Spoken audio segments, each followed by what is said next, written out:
Asal tahu ya, sama seperti gadis yang mengencani pria jahat, meski suka judi dan pemabuk, ia tetap bilang kalau dia adalah orang yang baik. Tapi orang lain pasti bilangnya, karena dia pemabuk, dia pasti punya sifat yang buruk. Ungkapan tersebut merupakan ungkapan yang diucapkan oleh Rei Mikuga di episode 6 menit ke-21 pada anime tersebut. Dalam menjelaskan sebuah cinta, kita selalu berpikiran untuk menetapkan sebuah standar atau prasyarat untuk dapat mengatakan kalau kita mencintai seseorang yang ingin kita cintai.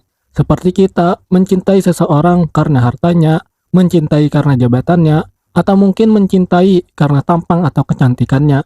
Semua itu termasuk dalam syarat yang kita tetapkan untuk kita dapat katakan kalau kita mencintai seseorang yang ingin kita cintai. Tapi, pernahkah kita berpikir bagaimana kalau standar atau prasyarat atau alasan dari kita mencintai seseorang tersebut menandakan kalau kita tidak benar-benar mencintai orang yang ingin kita cintai, atau kita tidak benar-benar tulus dalam mencintainya? Dari sini, saya akan mencoba menjelaskan hal tersebut, kalau sebenarnya cinta yang didasarkan pada sebuah syarat itu dapat membatalkan cinta itu sendiri, dan menjelaskan bagaimana ungkapan sebelumnya yang diucapkan oleh Raimi tersebut dapat menjelaskan sebuah cinta yang tulus atau cinta yang sebenarnya atau cinta yang totalitas. Slavoj Zizek pernah memaparkan pendapatnya tentang sebuah cinta, di mana ia memulai pembahasan cinta pada refleksi atas ungkapan cinta yang terjadi di zaman sekarang, yaitu sebuah cinta yang bersyarat atau cinta berbasis idealisme. Cinta yang bersyarat ini maksudnya seperti kita mencintai seseorang karena hartanya, atau karena jabatannya, atau mungkin karena tampang atau kecantikan yang ia miliki. Membuat syarat tersebut menjadi alasan kenapa kita bisa mencintai seseorang tersebut.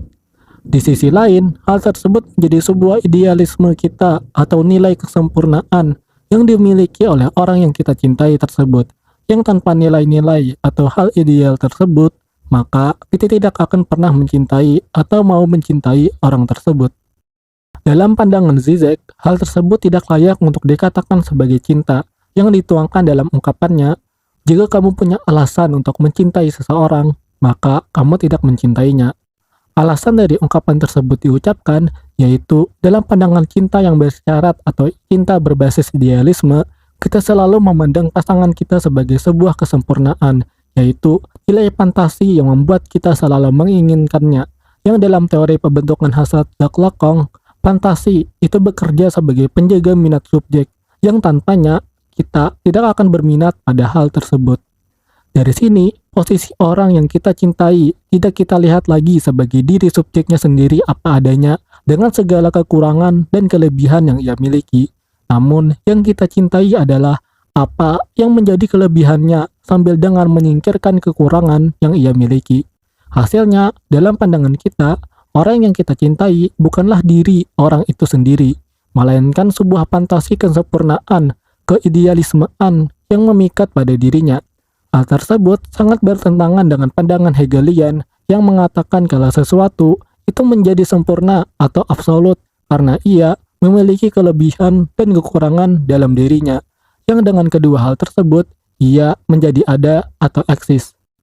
Dari hal ini jugalah yang membuat cinta bersyarat tersebut bukanlah sebuah cinta yang tulus atau cinta yang sebenarnya, dikarenakan kita menolak diri subjek yang kita cintai, yang dengan diri subjek tersebutlah kita dapat membangun fantasi atas kesempurnaan yang menjadi alasan kita mencintainya. Tanpa diri subjek itu sendiri, maka fantasi atas kesempurnaan yang menjadi alasan kita mencintainya itu akan sirna.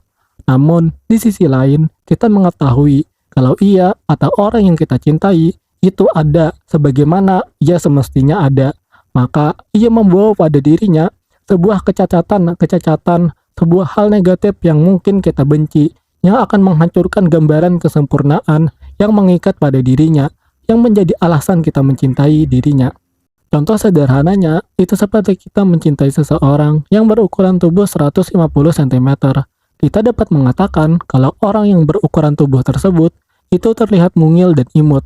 Namun, di sisi lain, kita dapat mengatakan kalau ukuran tubuh tersebut dapat menjadi indikasi kalau ia terkena gejala stunting, atau mungkin orang yang kekurangan gizi, atau mungkin lagi dengan ukuran tubuh yang pendek, maka di saat ia melakukan persalinan, dia tidak dapat melahirkan secara normal.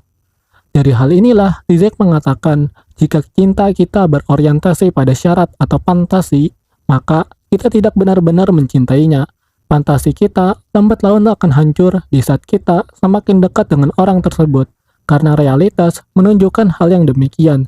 Tidak ada sesuatu yang baik tanpa membawa sesuatu yang buruk padanya, seperti yang dijelaskan dalam teori Hegelian sebelumnya. Dari hal ini, cinta bagaikan permainan pemenuhan kebutuhan hasrat, yang jika kita sudah kehilangan pemenuhan tersebut, kita akan pergi mencari yang lain, dan itu pastinya bertentangan dengan tujuan cinta itu sendiri, yang selalu setia, baik dari segala kondisi dan keadaan.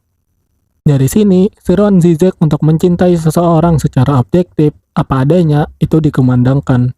Jangan mencintai seseorang tanpa syarat, tanpa alasan. Mencintai karena kita mengetahui kalau orang yang kita cintai itu buruk, dan dengan keburukan itulah kita semakin mencintainya. Kita mengharapkan keburukannya, yang dengan hal tersebutlah fantasi dari kesempurnaan itu tercipta. Dia ada karena di dalam dirinya memuat fantasi kemakmuran serta keburukan traumatis yang selalu menyertainya. Yang dengan kedua hal tersebutlah subjek yang kita cintai itu menjadi ada. Di mana jika kita mencintai seseorang dengan menyadari kedua hal tersebut, maka tujuan dari cinta itu akan tercapai, di mana kita akan setia mencintainya pada setiap kondisi kehidupan yang akan kita jalani bersama, baik pada kehidupan yang baik atau kehidupan yang buruk, pada pengungkapan diri masing-masing individu yang saling mencintai, pada sikap-sikap atau perilaku diri yang sebenarnya, bukan hanya sebatas khayalan atau fantasi semata. Hal inilah yang dalam pandangan Zizek disebut sebagai cinta yang tulus atau cinta yang sebenarnya, cinta yang totalitas.